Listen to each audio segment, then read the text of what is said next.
Ang daming ganap ngayon sa bansa, di ba? Totoo. Positive and negative. Actually, ang daming negative. Kaya mga kapuso, very important na hindi lang tayo updated sa mga trend o viral ngayon, but lalo na sa current events. Yes, dapat talaga lahat tayo alam yung mga nangyayari, especially yung mga kabataan. Nako. Kaya susubukan natin yung galing nila sa current events at general knowledge dito sa UH Quiz Bee! Nako, nagwa-warm up na yung mga estudyante Ay, ng saya naman Bima pa High dyan. School. Yes! As in, Quizmaster Sean, iniwan kita sandali. You can do it on your own, okay? Quiz Bee on the spot na! Yes, eto na nga.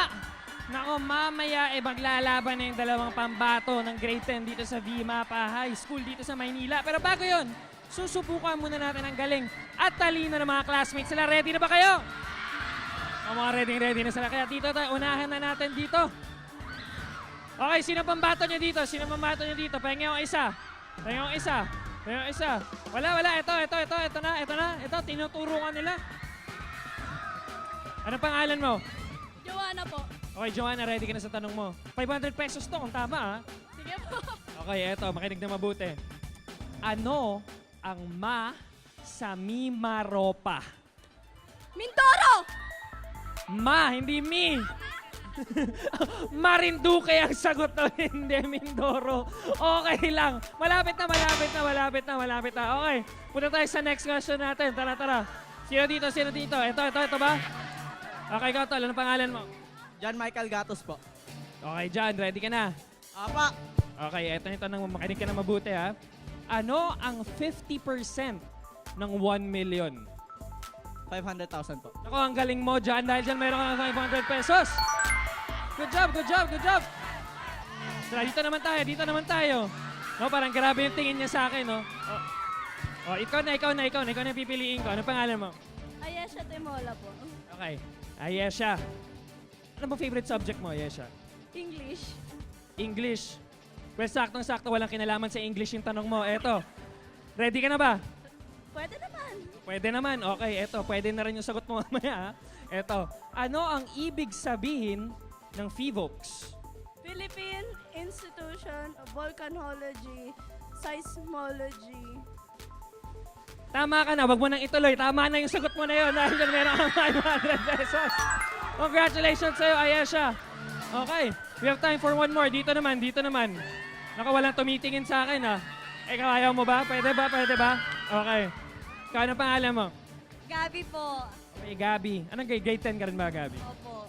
Okay, ikaw naman, Gabi. Ano yung favorite subject mo? Math! Oh, math. Well, sakto kasi dahil tungkol sa current events yung tanong ko sa'yo. So, nanonood ka ba ng balita? Opo. Okay, so nanonood ng balita, so updated ka. Okay, so ready ka na. Yes na yes. Let's go! Humingi pa ng suporta. Eto na. Ano ang pangalan ng bagyo na huling pumasok sa Philippine Area of Responsibility? Pangalan ng bagyo, ha? Baka nagpakilala siya sa'yo. Ang pangalan ng bagyong papasok ngayon ay...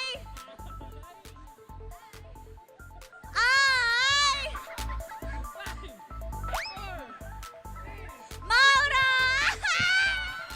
Sounds like Bagyong Paulo ang sagot doon. Ako, okay lang yan. Di ka nakakuha ng 500 pesos. You have time for one more? We have time for one more. Eto, dito. Nako, biglang nag-atrasan lahat, ah. Nako, walang gusto sumagot sa quiz natin, ah. Okay, dahil ikaw yung pinakamalapit sa akin, medyo wala ka ng choice, ate. Ano pangalan mo? Kisha po. Okay, ikaw naman, ang paborito mong subject. Math po. Okay, magaling ka sa math. Well, Filipino ang itatanong ko sa'yo. Eto, ano ang English translation? Well, English pala eh, no? English translation ng libro ni Jose Rizal na Noli Me Tangere.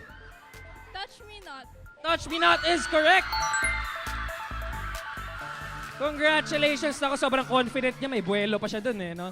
Pero mamaya, itutuloy na natin ang Quiz B. Kaya tumutok lang sa inyong pamansang morning show kung saan laging una ka. Unang hirit!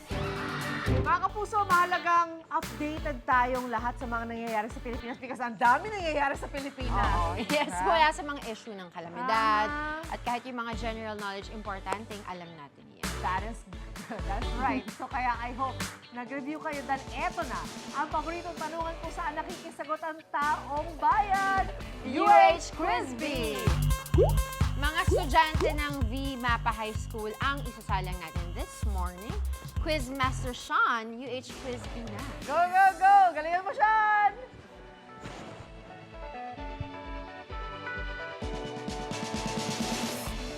Good morning mga kapuso! Andito pa rin ako sa V Mapa High School dito sa Maynila para sa paborito niyong tagisan ng talino tuwing umaga. Ito ang UH Quiz Bee!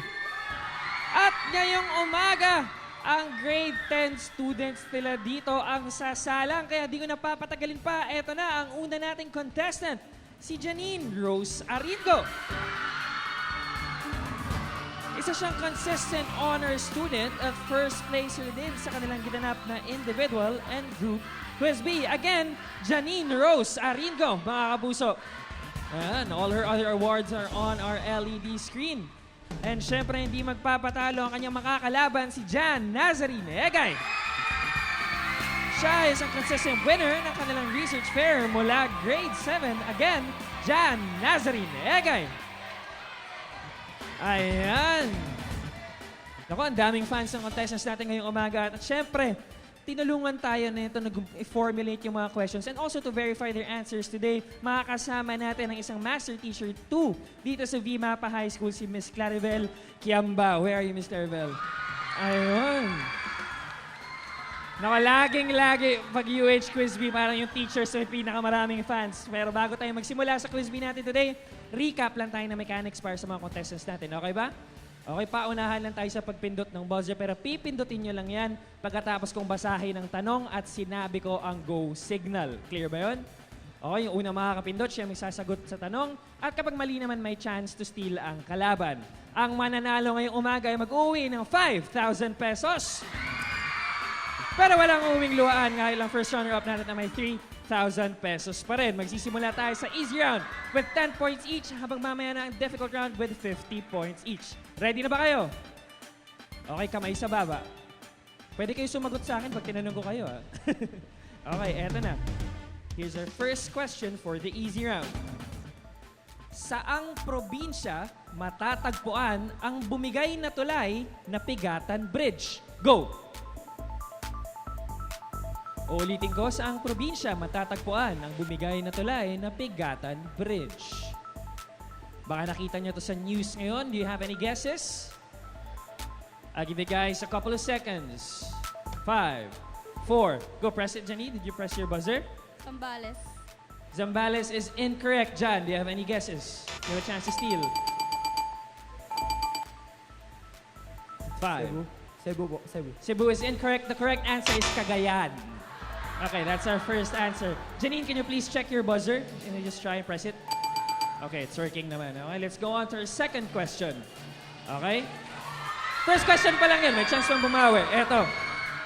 Ano ang tawag sa verb na pwede ring magamit bilang adjective? Go! Jan. Ano po? 5.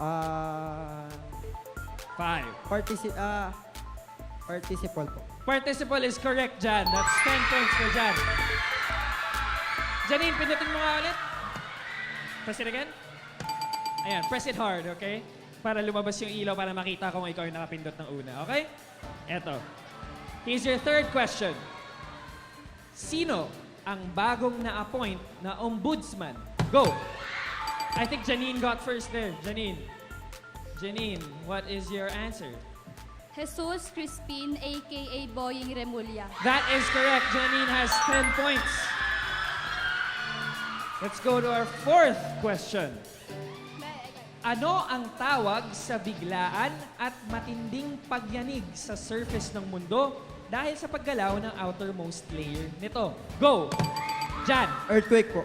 Earthquake is correct. Let's do correct answers for Jan. Let's go to our last question for the easy round. Eto, makinig ng mabuti. Ano ang oldest city sa Pilipinas? Go! Janine.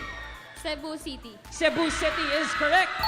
That concludes our easy round. And after 5 questions, they're tied with 20 points each. Ngayon naman, pupunta na tayo sa difficult round. Ito na, 50 points each kada tanong. Ready na ba kayo? Kamay sa baba. Okay, let's go to our difficult round. First question. Kung ang sukat ng central angle ay 7x plus 2 at ang sukat ng intercepted arc nito ay 6x plus 9, ano naman ang value ng x? Go! The given is on the LED screen. You have time to solve. 5, 4. The central angle is again 7x plus 2 at ang intercepted arc nito ay 6x plus 9. Ano ang value ng x? Time is up. Does anyone have an answer? I'll give you guys a couple of seconds more. 5, 4, 3, 2, Janine. X equals 11/10. That is incorrect. Jan, you have a chance to steal. 5, 4, 3, 2, 1. Do you have any guesses? Wala. The correct answer is x equal to 7. 7 is the value. Okay, let's go to our second question. Sa gitna ng mga issue ng katiwalian, isinusulong ang pagsasapubliko ng SALN ng mga government officials. Ano ang ibig sabihin ng SALN? Go! Okay. 5, 4, 3. SALN. 3, 2, 1. Any guesses? Wala? Wala ba for both of you? The meaning of SALN is Statement of Assets, Liabilities, and Net Worth. Ayan ang tamang sagot namin. Let's go to our third question. Eto, may chance pa. May chance pa manalo. There's still more questions. Eto pa. Our third question, makinig na mabuti. Ang Earth ay may tatlong main layers. Ano ang mga ito? Jan. Crust, mantle, and core po. Crust, mantle, and core is correct. That's 50 points for Jan. Okay. Let's go to our fourth question. Anong uri ng imahe ang nabubuo ng convex lens kapag ang isang bagay ay nilagay sa pagitan ng focal point at ng lens? Go! Janine. Virtual. And? I need two things. Virtual and? What's again the question po? The question again is, anong uri ng imahe ang nabubuo ng convex lens kapag ang isang bagay ay nilagay sa pagitan ng focal point at lens? I need two answers. Virtual is already correct. The second answer is? Virtual image and real image.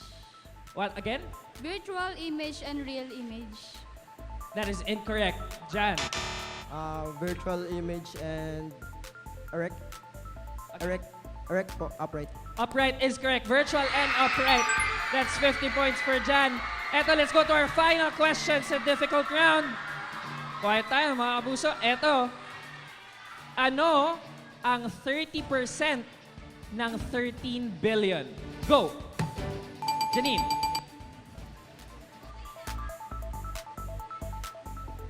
Three. 390 million. Again? 390 million. That is incorrect. Jan. No answer. The correct answer is 3.9 billion. You got the numbers right, pero dun kinulang lang ng zero ng konti. But that concludes our UH Quizbee for today. And our UH Quizbee champion natin ay si Jan with 120 points. Sama si Janine naman ang first runner-up natin with 20 points. At dahil Jan, halika na dito. Please take your 5,000 pesos.